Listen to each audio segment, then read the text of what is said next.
Hello students, this is the part 2। इससे पहले मैंने एक वीडियो अपलोड किया था बेटे ऑल्टरनेटिंग करंट के NCERT questions, that means chapter number 7 के एनसीईआरटी क्वेश्चंस के लिए, और आपने प्रीवियस वीडियो को वॉच आउट कर लिया हो तो इसका ये सेकंड पार्ट है। This is part 2। NCERT numericals के लिए मैं वीडियोस आपके कंटिन्यूसली अपनी चैनल पे डाल रही हूँ ताकि बेटे वो चीज़ आपको बेसिक जो चीज़ है वो आपकी पहले अटैम्प्ट हो, बिकॉज बाकी न्यूमेरिकल ट्रिकी लेवल पे आप तब जाएंगे जब एनसीईआरटी के आप एक्सरसाइज क्वेश्चन ढंग से कर लेंगे।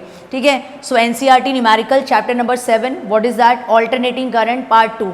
अगर आपने पार्ट नंबर 1 नहीं देखा है बेटे तो मेरे चैनल पर प्लीज़ आप जाइए और वीडियो सर्च कीजिए NCERT numericals chapter 7 alternating current part 1, पहले उसको वॉच आउट करिए एंड देन इसके बारे में आप 7.9 से स्टार्ट करेंगे।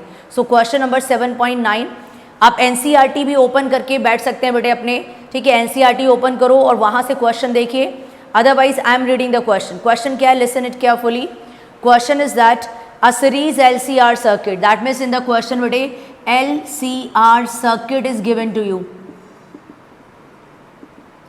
That means a series LCR circuit is there.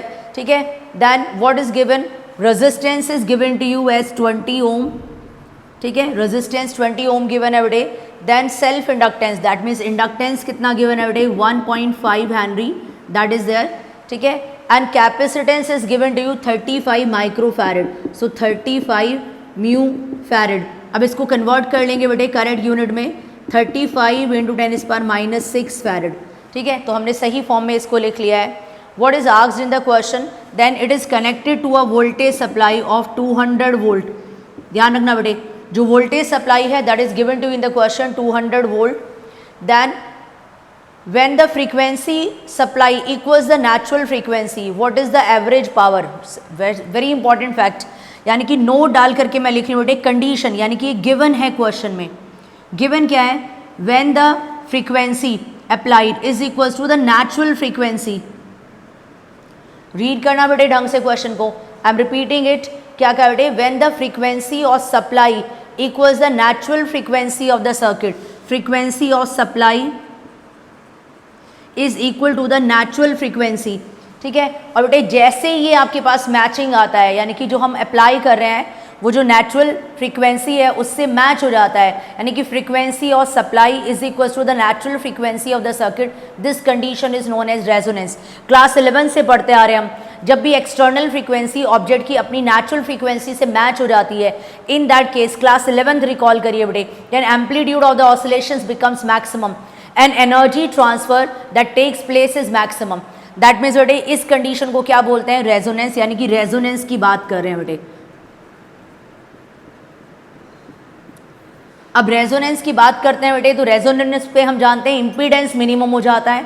ठीक है, और करंट सर्किट में क्या हो जाता है, मैक्सिमम। अगर आप रेजोनेंस वाली कंडीशन पे आ गए, आप कहेंगे कैसे आ गए बेटे, क्वेश्चन में गिवन है कि जो सप्लाई की फ्रीक्वेंसी है वो नेचुरल फ्रीक्वेंसी से मैच करती है, तो आपका थिंकिंग लेवल जाएगा कि रेजोनेंस की बात कर रहे हैं, रेजोनेंट कंडीशन की बात कर रहे हैं। रेजोनेंट कंडीशन पे क्या होता है बेटे, voltage across inductor end voltage across capacitor equal हो जाता है। So voltage across inductor and capacitor equal हो जाता है, ये आउट ऑफ फेज रहते हैं, दूसरे के एक दूसरे के अपोजिट, ये कैंसिल आउट कर देंगे बेटे। तो अगर ये कैंसिल आउट करेंगे तो इंडक्टर का रेजिस्टेंस, इंडक्टिव रिएक्टेंस और कैपेसिटिव रिएक्टेंस XL और XC इक्वल हो जाएगा बेटे। अगर ये कंडीशन आ जाएगी देन इम्पीडेंस मिनिमम हो जाएगा। रिकॉल करिए जरा बेटे इम्पीडेंस का फॉर्मूला, Z से दिखाते हैं इम्पीडेंस।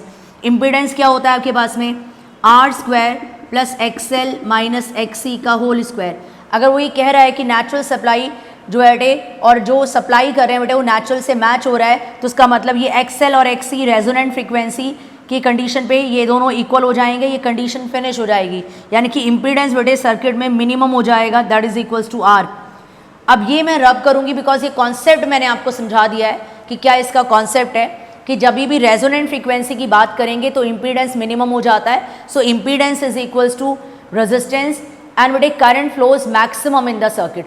अब इस कंडीशन पे फिर पूछा क्या है बेटे सर्किट में, यानी कि ये सारी कंडीशन देके हमें भी पता चल गया कि रेजोनेंट पे Z जो है इम्पीडेंस किसके इक्वल हो गया बेटे, R। क्या पूछा बेटे, पावर के बारे में पूछ रहा है वो। ठीक है, so question is that what is the average power transferred in the complete cycle. So what is the average power transferred in the complete cycle. आप स्क्रीनशॉट ले लेंगे इसका, मैं रब करी बेटे, take the screenshot fast. Screenshot ले लेंगे बेटे, मैं रब कर रही हूँ इसको। अब देखिए बेटे क्या सिचुएशन बनती है। अब हमने ये जज कर लिया है इसके अंदर कि इम्पीडेंस मिनिमम है और एवरेज पार के बारे में बात कर रहा है। सो एवरेज पार का हम डेरिवेशन कर चुके हैं LCR circuit, series LCR circuit का। क्या रिजल्ट आया था बेटे, VRMS IRMS into cos phi, ठीक है। So this is what cos phi, right. LCR circuit के अंदर average power over the complete cycle का एक्सप्रेशन क्या आया था बेटे, power is equal to V into I into cos phi, virtual current virtual voltage into cos phi. क्या बोलते हैं बेटे इसको, पावर फैक्टर। सो बेटे कॉस फाई क्या होता है, ये मैंने आपको थियोरेटिकल लेसन्स में कराया है बेटे। कॉस फाई पावर फैक्टर किसका रेशो होता है, R/Z। देखो एक 1 मार्क्स का क्वेश्चन यहाँ से भी बनता है, इंपॉर्टेंट क्वेश्चन, ढंग से सुनना बेटे। What is the value of या what is power factor, what is power factor at resonance. जो पावर फैक्टर है बेटे वो कॉस फाई है। कॉस फाई जो है पावर फैक्टर रेजोनेंस पे क्या होगा, रेजोनेंस वाली कंडीशन पे क्या होगा। आपने अभी देखा कि अगर रेजोनेंस की कंडीशन की बात करते हैं बेटे, फॉर रेजोनेंट फ्रीक्वेंसी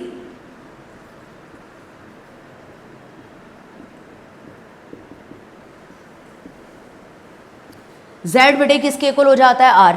सो बेटे कॉस फाई की वैल्यू बताएंगे आप, कॉस फाई क्या हो जाएगा, रेजोनेंस कंडीशन पे Z किसके इक्वल हो जाता है, R। मैंने सर्कल कर दिया। Impedance is equals to R, resistance. So बेटे रेजोनेंस की बात करते हैं तो इम्पीडेंस रेजिस्टेंस के इक्वल हो जाता है। सो कॉस फाई निकालिए बेटे, क्या आएगा आपके पास में, cos phi means power factor. Power factor resonance पे क्या होगा, R/Z का रेशो होता है ये R/R आ जाएगा बेटे, कैंसिल करके 1, यानी कि कॉस फाई आप कह सकते हैं बेटे 1 के इक्वल हो जाता है। तो ये भी एक 1 मार्क्स का इंपॉर्टेंट क्वेश्चन भी डिस्कस हो गया यहाँ से कि power factor at resonance, power factor at resonance क्या आएगा बेटे आपके पास, 1 आ जाएगा। डन। एक तो यहाँ से क्वेश्चन क्लियर होता है। दूसरा क्वेश्चन सुना बेटे, what is the phase difference at resonance. जो फाई है फेज डिफरेंस बताइए, कॉस फाई इक्वल्स टू 1। आप जान सकते हैं बेटे 1 कॉस में कौन से एंगल की वैल्यू होती है, 0, कॉस 0। तो उसका मतलब फाई कितना आ गया, 0। सो दैट मीन्स जब पावर फैक्टर मैक्सिमम होता है cos phi is equals to 1। So phase difference क्या आता है, फाई, फेज डिफरेंस निकालना तो बेटे क्या आएगा, 0 आएगा। सो अभी हम अपने ट्रैक पे चलते हैं, यहाँ हमें cos फाई की जरूरत है बेटे। सो एवरेज पावर हमारे पास में क्या आ जाएगा, सो cos फाई की वैल्यू तो हमारे पास 1 आ जाएगी। पावर फैक्टर रेजोनेंस पे क्या हो जाता है, 1। सो ये आएगा बेटे VRMS इंटू IRMS इंटू 1। और आप करंट जानते हैं बेटे, करंट क्या होता है आपके पास में, वोल्टेज अपॉन रेजिस्टेंस। वोल्टेज कौन सा यूज़ कर रहे हैं बेटे, RMS, ठीक है। सो RMS करंट क्या होगा बेटे, RMS वोल्टेज अपॉन रेजिस्टेंस। और बेटे Z इक्वल्स टू R हो गया। अब यहाँ Z यूज़ नहीं कर रहे हैं बिकॉज इम्पीडेंस तो मिनिमम हो जाता है रेजिस्टेंस रेजोनेंस वाली कंडीशन पे। सो बेटे RMS करंट आपके पास क्या आएगा, RMS वोल्टेज अपॉन रेजिस्टेंस। वैसे यहाँ इम्पीडेंस आता है बेटे LCR सर्किट के लिए, लेकिन हम देख चुके हैं रेजोनेंस पे Z किसके इक्वल हो गया है, R के इक्वल। बेटे ये वैल्यू यहाँ सब्सिट्यूट कर दीजिए, करंट की वैल्यू, यानी कि एवरेज पावर कंज्यूम कितना आ जाएगा बेटे, वोल्टेज RMS, ठीक है, करंट की प्लेस पे voltage upon resistance, VRMS upon resistance. आप चेकआउट कर सकते हैं बेटे क्या रिजल्ट आ गया आपके पास में, एवरेज पावर का फॉर्मूला आ गया वोल्टेज RMS का square upon resistance, voltage RMS का square upon resistance. End voltage RMS देखना बेटे जरा कितना गिवन है, ये RMS ही है, क्योंकि मेंशन नहीं है तो ये पीक वोल्टेज नहीं ले सकते आप जब तक क्वेश्चन में क्लियरली मेंशन नहीं होगा कि पीक वोल्टेज है या मीन और एवरेज है। तो जनरली अगर वोल्टेज गिवन होता है तो ये कौन से वाला वोल्टेज है, वर्चुअल RMS वोल्टेज। तो बेटे वोल्टेज कितना गिवन है आपको, 200, यहाँ पे 200। रेजिस्टेंस देखिए बेटे सर्किट में कितना है, 20, ठीक है, पुट करेंगे पार निकल जाएगा। अब आप कहेंगे कि इसका क्या यूज़ हुआ, इंडक्टेंस, कैपेसिटेंस, ठीक है, ये कुछ टैलेंटेड स्टूडेंट्स हैं वो यूज़ करके आएंगे बेटे इसका, ठीक है। अदरवाइज जब हमें पता चल गया कि नेचुरल से मैच हो रहा है तो हमें पता है कि इम्पीडेंस किसके इक्वल हो गया, R, तो हम उसका यूज़ ही नहीं करेंगे, क्योंकि बेटे जब मैचिंग हो जाती है तो रेजिस्टेंस क्या हो जाता है, जो मिनिमम हो जाता है, इम्पीडेंस किसके इक्वल हो जाता है, R। तो यहाँ पर L और C का इस केस में कोई यूज़ नहीं होगा पार कैलकुलेट करने में। बेटे इसको स्क्रीनशॉट लो, वीडियो को पॉज करके इसको कॉपी करना, ठीक है, फिर फर्दर वैल्यू पुट करते हैं और सॉल्व करते हैं। जल्दी से स्क्रीनशॉट ले लीजिए बेटे इसका, टेक द स्क्रीनशॉट। ओके बेटे, अब मैं इसको फर्दर, बिकॉज ये कंडीशंस मैंने आपको यहाँ लिखाई थी, मैं इसको रब कर देती हूँ। अब इसको हम फर्दर कैलकुलेट कर लेते हैं बेटे, हमारा क्वेश्चन किस तरह से कैलकुलेट होगा ये। सो हमें एवरेज पावर कंज्यूम निकालनी थी LCR सर्किट के अंदर। अब देखिए बेटे क्या आएगा, वोल्टेज RMS का स्क्वायर रेजिस्टेंस, वोल्टेज गिवन है बेटे 200, आप देख सकते हैं बेटे 200 स्क्वायर अपॉन रेजिस्टेंस देखिए बेटे 20 आपके पास में है। इसको कैलकुलेट कर लेंगे बेटे, एवरेज पावर कंज्यूम्ड आ जाएगी आपके पास में। सो 200 इंटू 200 राइट अपॉन 20 कैलकुलेट कर लो बेटे, कितना आ गया आपके पास में। सो ये रिजल्ट आ जाएगा 20 से ये कैंसिल 10 टाइम्स, यानी कि एवरेज पावर कितना आ गया आपके पास में 2000 वॉट। ठीक है, so that's your answer. Average power consumed in this case is 2000 what. ऐसा यूनिट पावर की क्या रहती है, वॉट रहती है बेटे।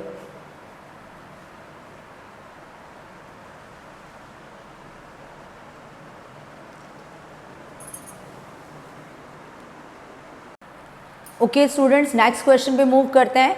ठीक है, नेक्स्ट क्वेश्चन है आपका 7.10। क्या कहा है बेटे, एक रेडियो को हम ट्यून कर सकते हैं। ठीक है, रेडियो को ट्यूनिंग ही तो करते हैं बेटे आप। जो चैनल की फ्रीक्वेंसी होती है, जिस चैनल पे फ्रीक्वेंसी, चैनल जो है बेटे जिस फ्रीक्वेंसी पे ब्रॉडकास्ट हो रहा है, उसी फ्रीक्वेंसी को अगर हम रेडियो में मैच करते हैं तो हम उसको क्लियरली सुन पाते हैं। अगर हम उसे थोड़ा पहले रखेंगे फ्रीक्वेंसी या बाद में रखेंगे तो हम उसको नहीं सुन पाएंगे। तो उसका ऑलरेडी ब्रॉडकास्ट जो बैंड है उसकी फ्रीक्वेंसी रेंज दे रखी है। एक रेडियो को हम ट्यून कर रहे हैं और उसकी ब्रॉडकास्ट बैंड जो है बेटे फ्रीक्वेंसी का वो क्या गिवन है 800 किलो हर्ट्ज से हम उस रेडियो को ट्यून कर सकते हैं बेटे 1200 किलो हर्ट्ज, यानी कि ये फ्रीक्वेंसी रेंज है। This is what frequency range. ठीक है, हर्ट्ज वैसे भी आप जानते हैं बेटे फ्रीक्वेंसी की यूनिट है। This is μ1 and this is μ2। That means आपको दो फ्रीक्वेंसी दे दी हैं, उनके बीच में जो रेंज है उसके अंदर हम रेडियो को ट्यून कर सकते हैं। इंडक्टेंस गिवन है बेटे 200 माइक्रो हेनरी। तो पहले तो इसको सही यूनिट में कन्वर्ट करते हैं बेटे 200 इंटू 10⁻⁻6 हेनरी राइट। फिर हमें फ्रीक्वेंसीज गिवन है। What they are asking you, they are asking you the capacitor, variable capacitor range C1 और C2, उसकी रेंज निकालिए कि ये फ्रीक्वेंसी रेंज के कॉरस्पॉन्डिंग कैपेसिटर का जो वेरिएबल रेंज आएगी वो क्या रेंज आएगी। दैट मीन्स क्वेश्चन क्या है आपके पास में, कैपेसिटर C1 C2 की जो रेंज है, कैपेसिटर की वेरिएबल रेंज, वो हमें फाइंड करनी है। ठीक है, तो ये हमें कैलकुलेट करना है। सो बहुत सिंपल क्वेश्चन है बेटे, बस एक ही कॉन्सेप्ट आपको जज करना है कि जब वो रेडियो ट्यूनिंग की बात कर रहा है, तो मैंने बताया बेटे इसको कई बार आपको, इससे प्रीवियस क्वेश्चन में बताया था, अगर हम मैच करते हैं यानी कि एक्सटर्नल फ्रीक्वेंसी जो सप्लाई की है वो नेचुरल फ्रीक्वेंसी से जो मैच हो जाती है तो आपको जो रिजल्ट मिलता है वो मैक्सिमम मिलता है। तो कोई भी चैनल टेलीकास्ट हो रहा है उसकी जो फ्रीक्वेंसी है, जो बैंडविड्थ है, अगर हम उसको एग्जैक्टली मैच करेंगे तो हम उसको क्लियरली सुन पाएंगे जो पर्टिकुलर फ्रीक्वेंसी है। अब यहाँ देखेंगे बेटे, अगर वो मैच हो रही है इसका मतलब रेजोनेंट फ्रीक्वेंसी की बात कर रहे हैं, और रेजोनेंट बेटे हमें डिराइव करने की जरूरत नहीं है बिकॉज हम उसको ऑलरेडी डिराइव कर चुके हैं। तो रेजोनेंट फ्रीक्वेंसी का एक्सप्रेशन आप जानते हैं बेटे, आर लिख दिया बेटे मैंने यहाँ पे। So that stands for resonance frequency. क्या रिजल्ट आता है बेटे हमारे पास 1/2π√LC। हमने प्रूव किया था ये। ठीक है, कौन सी फ्रीक्वेंसी है बेटे, this is what resonant frequency. अब बेटे एल और सी, ठीक है, ये आपको यहाँ पर है, फ्रीक्वेंसी गिवन है, एल गिवन है, सी निकालना है। तो बेटे एक काम करते हैं बेटे, इसका स्क्वायरिंग कर देते हैं क्योंकि ये रूट के अंदर है कैपेसिटेंस, दोनों साइड का स्क्वायर कर दो। दैट मीन्स बेटे फ्रीक्वेंसी स्क्वायर, इसको मैं जनरली फ्रीक्वेंसी ले रही हूँ बेटे, फ्रीक्वेंसी स्क्वायर बोथ साइड्स का स्क्वायर कर दो। यहाँ भी स्क्वायर कर दीजिए बेटे, 1 का स्क्वायर 1 रहेगा, 2 का square 4, that is pi square, और यहाँ से बेटे रूट कैंसिल हो जाएगा LC। मुझे कैपेसिटेंस निकालना है बेटे, कैपेसिटेंस इधर लेंगे फ्रीक्वेंसी अपॉन में, यानी कि कैपेसिटेंस की वैल्यू देखेंगे तो क्या आ जाएगी बेटे 4π² L and this is what frequency square. अब आप बहुत इजीली इसको कैलकुलेट कर सकते हैं। अगर C1 आप फाइंड करना चाहते हैं तो फ्रीक्वेंसी की कौन सी वाली वैल्यू रखेंगे बेटे μ1। सिमिलरली अगर आप C2 फाइंड करना चाहते हैं तो फ्रीक्वेंसी की कौन सी वाली वैल्यू रखेंगे बेटे μ2। ठीक है, तो आपके पास यहाँ भी कैपेसिटर की रेंज कैलकुलेट हो जाएगी। C1 क्या आएगा बेटे 1/4π² L इंटू μ1 का स्क्वायर, एंड C2 क्या आएगा, सिमिलरली C2 1/4π² L इंटू μ2 का स्क्वायर। अब आप देख लीजिए बेटे μ1 इज व्हाट, क्या है μ1 800 किलो हर्ट्ज, के गिवन है बेटे, तो μ1 कितना लेंगे आप 800 किलो का मतलब 10⁻³ हर्ट्ज, एंड सिमिलरली बेटे μ2 क्या गिवन है आपको 1200 किलो हर्ट्ज, 1200 इंटू 10⁻³। ठीक है, तो बेटे ये सिर्फ 800 पुट नहीं कर देना जल्दबाजी में, किलो हर्ट्ज, सो किलो के लिए बेटे, सो दैट इज हमने चेंज कर दिया है, सो के हर्ट्ज, तो क्या आ जाएगा बेटे आपके पास में 10⁻³ आ जाएगा। अब आप इसको सॉल्व कर लेंगे बेटे, so C1 is equals to, calculation lengthy आएगी, मैं आपको कॉन्सेप्ट समझा रही हूँ, क्वेश्चन को कैलकुलेट न्यूमेरिकली फिर आप खुद सॉल्व करेंगे। दिस इज C1 क्या आएगा बेटे, बोर्ड पे देखिए बेटे 4π², 4π दैट मीन्स 3.14, इसका भी स्क्वायर बेटे 4π², L देखिए बेटे। ठीक है, इंडक्टेंस कितना है आपके पास में काफ़ी मैंने कहा था बेटे ये लेंदी एक्सप्रेशन आएगा 1 अपॉन इंडक्टेंस क्या है बेटे आपके पास में 200 इंटू 10⁻⁶, राइट। सो देखो बेटे 4 पाई स्क्वायर एल, फ्रीक्वेंसी का स्क्वायर μ1 का स्क्वायर। सो बेटे μ1 कितना है आपके पास में, μ1 इज 800 इंटू 10⁻³ एंड इसका क्या करना है, स्क्वायर करना है बेटे, ठीक है। तो आप समझ सकते हैं कितनी लेंदी कैलकुलेशन आपके पास आ रही है, ठीक है। और इसको आप कैलकुलेट करेंगे बेटे, जो भी आपका आंसर आएगा कैपेसिटेंस का न्यूमेरिकल वैल्यू, ठीक है, उसको फैरड में लिखेंगे आप, क्योंकि ऐसा यूनिट कैपेसिटेंस की क्या होती है बेटे, फैरड। सिमिलरली बेटे अब इसी वाले एक्सप्रेशन पे आ जाइए, मैंने इसको बॉक्स में रख दिया है हाईलाइट करने के लिए। अब हमें बेटे C2 फाइंड करना है, ठीक है। अब C2 की वैल्यू निकालनी है।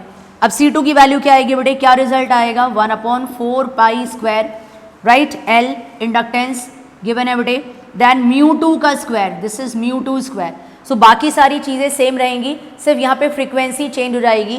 फ्रीक्वेंसी कितनी है बेटे, μ2 आपके पास में 1200 इंटू 10⁻³ हर्ट्ज, ठीक है। तो इसको C2 कैलकुलेट कर लेंगे, क्या आ जाएगा बेटे यहाँ पर 1/4 पाई स्क्वायर 3.14 स्क्वायर, इंडक्टेंस कितना है बेटे 200 इंटू 10⁻⁶ इंटू फ्रीक्वेंसी जो नेक्स्ट रेंज है कितना है बेटे 1200 इंटू 10⁻³ और इसका भी क्या करना है बेटे हमें स्क्वायर। सो यहाँ से कैपेसिटेंस की वैल्यू आएगी, यहाँ भी ऐसा यूनिट क्या आएगी बेटे farad, right.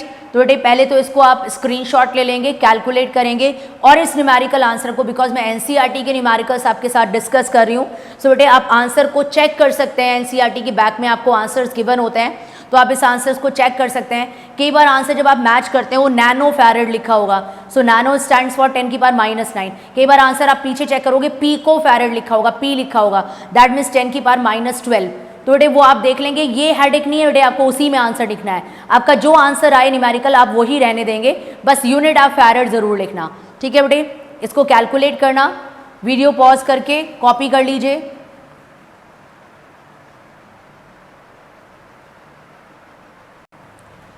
Okay students, we are moving on to the next numerical 7.11. It's an important question for the board point of view. Exams के लिए इंपॉर्टेंट क्वेश्चन है ये बेटे। आप देख सकते हैं डायग्राम के अंदर LCR सर्किट गिवन है और सीरीज LCR सर्किट है। देखिए बेटे resistor, then capacitor, then inductor connected to AC supply, AC alternating voltage है बेटे जिससे कनेक्टेड है। सप्लाई दे रखी है, आप चेकआउट कर सकते हैं यहीं से 230 वोल्ट की सप्लाई है, ठीक है। ऑल्टरनेटिंग रेजिस्टेंस 40 ओम है बेटे, capacitance 80 into 10⁻⁶ farad and inductor is 5 Henry. So what is the A part, यानी कि first part of the question, ठीक है। फर्स्ट पार्ट में क्या पूछा है बेटे, तो ये डायग्राम ही आपका क्वेश्चन है बेटे, यही क्वेश्चन है। अब जो मैं पूछ रही हूँ उसका आंसर देंगे बेटे। What is the frequency which derives the circuit at resonance, यानी कि आप फ्रीक्वेंसी निकालिए जो इस सर्किट के लिए रेजोनेंट फ्रीक्वेंसी आएगी। तो आप सुन लीजिए बेटे, जो ए पार्ट में बुक में लिखा है क्या पूछा है बेटे, determine the source frequency which drives the circuit at resonance, ठीक है। तो उसका मतलब रेजोनेंस की बात कर रहा है, तो मैंने पहले तो हाईलाइट कर दिया बेटे, रेजोनेंस की बात कर रहा है, फ्रीक्वेंसी पूछ रहा है बेटे। सो बेटे अगर आप इसको निकालेंगे रेजोनेंट फ्रीक्वेंसी, ये भी आप फाइंड कर सकते हैं 1/2 पाई √LC, ठीक है। और आप एंगुलर फ्रीक्वेंसी ओमेगा भी निकाल लीजिए, बाद में उसको 2 पाई से डिवाइड कर देना तो फ्रीक्वेंसी आ जाएगी। ओमेगा क्या रहता है बेटे, एंगुलर फ्रीक्वेंसी 1/√LC। सो हम इसी को पहले कैलकुलेट कर लेते हैं बेटे, एंगुलर फ्रीक्वेंसी क्या आएगी। एल देखिए बेटे, एल क्या है आपके पास में, इंडक्टेंस क्या है 5 है, 5 हेनरी, तो उसकी वैल्यू रखिए 5 बेटे। कैपेसिटेंस देखिए बेटे कितना है 80 इंटू 10⁻⁶, ठीक है। सो बेटे 80 इंटू 10⁻⁶, इसको कैलकुलेट कर लेंगे बेटे। और ये आप कैलकुलेट करेंगे तो कैलकुलेट करके सॉल्व करके बेटे, पहले तो यहाँ देखो बेटे 10⁻⁶ रूट से बाहर क्या आएगा 10⁻⁻3, -3 अपसाइड में जाएगा बेटे 1000।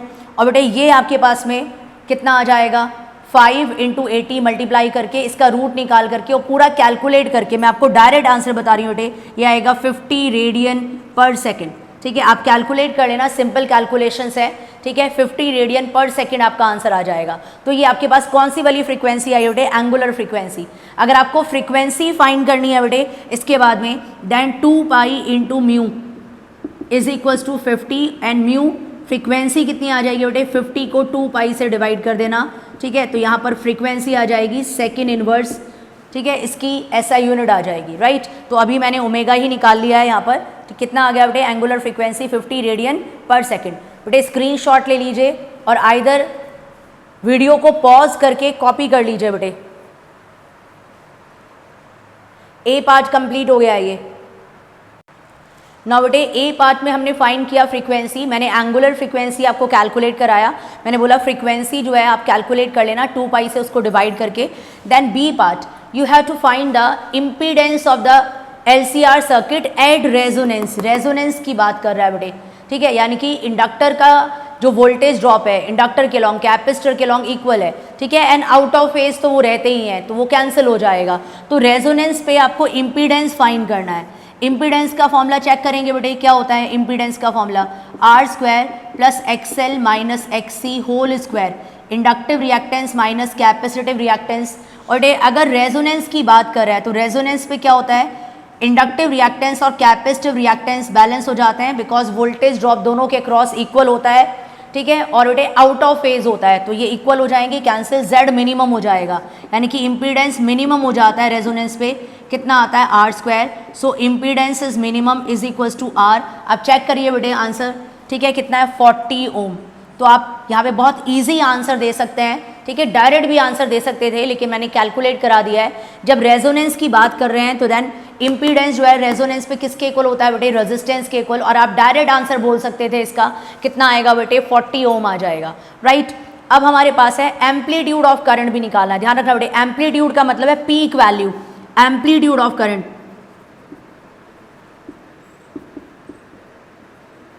दैट मीन्स आई नॉट की बात कर रहे हैं। Amplitude means maximum value, peak value निकालना है बेटे। पहले हम RMS वैल्यू निकाल लेते हैं, उसको √2 से मल्टीप्लाई कर देंगे, देन पीक वैल्यू हमारे पास में आ जाएगा, ठीक है। तो RMS वैल्यू निकाल लेते हैं, V is equals to I into Z। अगर LCR सर्किट होता है तो हम फॉर्मूला क्या लगाते हैं, V equals to I into Z, ठीक है। लेकिन बेटे आप रेजोनेंस की बात कर रहे हैं तो रेजोनेंस पे आप देख सकते हैं Z किसके इक्वल है, R के इक्वल है इम्पीडेंस, तो हम नेक्स्ट स्टेप में रिप्लेस कर सकते हैं बेटे V equals to I into R resistance, क्योंकि रेजोनेंस पे आप दिख रहे हैं इम्पीडेंस किसके इक्वल है, रेजिस्टेंस। बेटे करंट मुझे फाइंड करना है, सो करंट फाइंड करेंगे, voltage upon resistance, current calculate करेंगे। देखिए बेटे क्या है वोल्टेज जो आप सप्लाई कनेक्ट करें, 230 वोल्ट की सप्लाई है ऑल्टरनेटिंग 230, एंड रेजिस्टेंस देखिए बेटे कितना है आपके पास 40, इसको आप कैलकुलेट कर लेंगे एम्पियर में, सॉल्व करना बेटे आप कैलकुलेशन। ये करंट आ गया आपको, करंट, ठीक है बेटे, ये कौन सी वाली वैल्यू है, ये RMS यानी कि वर्चुअल करंट आया है। अगर RMS करंट आपके पास में आता है तो पीक करंट कैसे निकालते हैं, एक फॉर्मूला है बेटे आपके पास, RMS करंट किसके इक्वल होता है, पीक करंट अपॉन √2, ठीक है। सो RMS current is equals to peak current upon √2, तो peak value of current, maximum value of current I nought कैसे आएगा बेटे, IV into √2। So that means peak value of current कैसे निकालेंगे आप, ये जो फंक्शन आपके पास है, ठीक है, 230 अपॉन 40, ठीक है, इसके अंदर √2 से और मल्टीप्लाई कर देना, मैं डायरेक्ट लिख रही हूँ बेटे 230 अपॉन 40, ठीक है, इसको √2 से और मल्टीप्लाई कर देना, आपके पास में जो भी न्यूमेरिकल आंसर आएगा एम्पियर में that will be amplitude of current और मैक्सिमम और पीक वैल्यू ऑफ करंट, ठीक है। ये क्वेश्चन का सेकंड पार्ट है बेटे जिसके अंदर हमने इम्पीडेंस सॉल्व किया है and amplitude of current solve किया है, मैक्सिमम वैल्यू ऑफ करंट। तो पहले जो हमने निकाला है that is what RMS value, and then फिर हमारे पास क्या आया बेटे, पीक वैल्यू आया है, राइट। वीडियो को पॉज करके बेटे पूरा कॉपी कर लेंगे,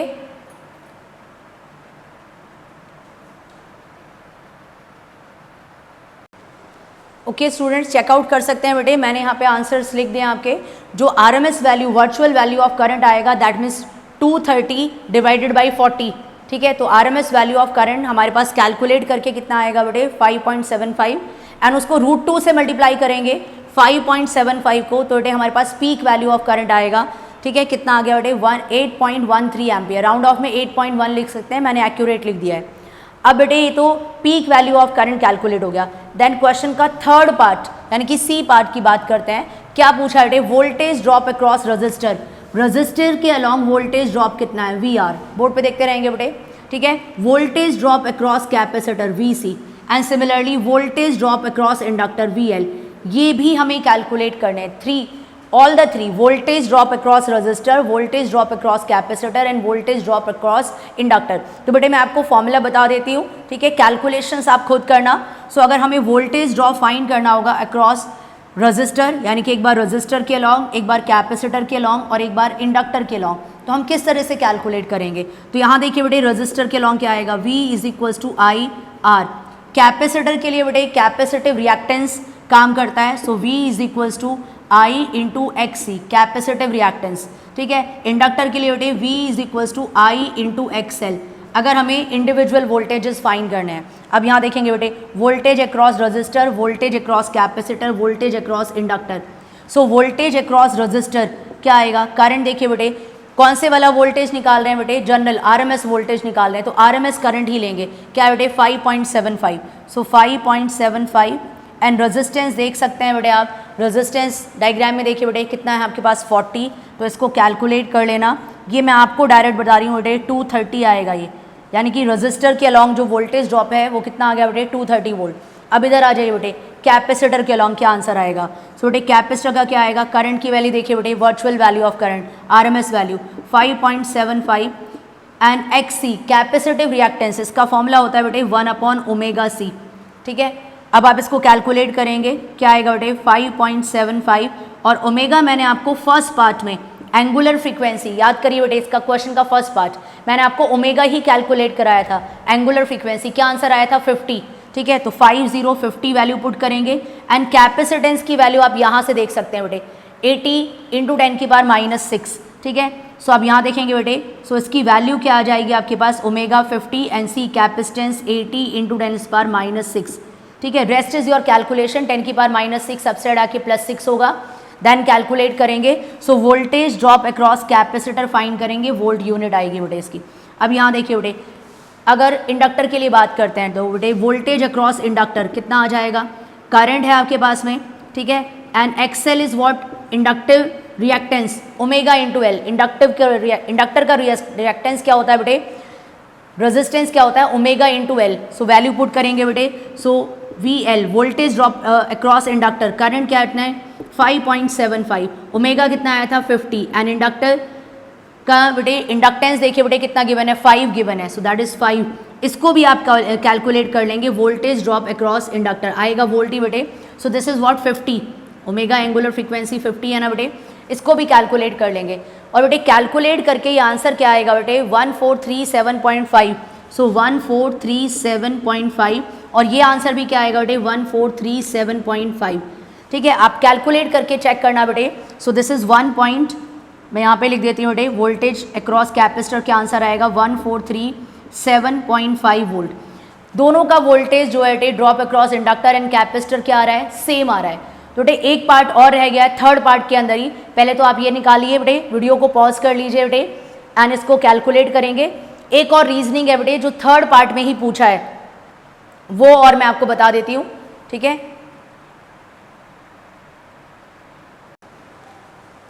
थर्ड पार्ट के अंदर बेटे एक मेन इंपॉर्टेंट पार्ट जो इसके अंदर है, एक तो वोल्टेज ड्रॉप अक्रॉस हमने ऑल द 3 एलिमेंट्स फाइंड किया, रेजिस्टर का फाइंड किया, कैपेसिटर, इंडक्टर, देन क्या है बेटे show that the potential drop across LC, LC की बात कर रहा है बेटे, रेजिस्टर की बात नहीं कर रहा है, एलसी इज 0, एलसी कॉम्बिनेशन को लेके चलें तो 0 आएगा बेटे, इसको शो करना है आपको, तो मैं प्रूव करके दिखाती हूँ आपको इस चीज़ को। तो बेटे ये वोल्टेज है आपके पास में अक्रॉस रेजिस्टर, यानी कि this is voltage across resistor और करंट जो है बेटे सेम फेज में है, फेज डिफरेंस 0 है।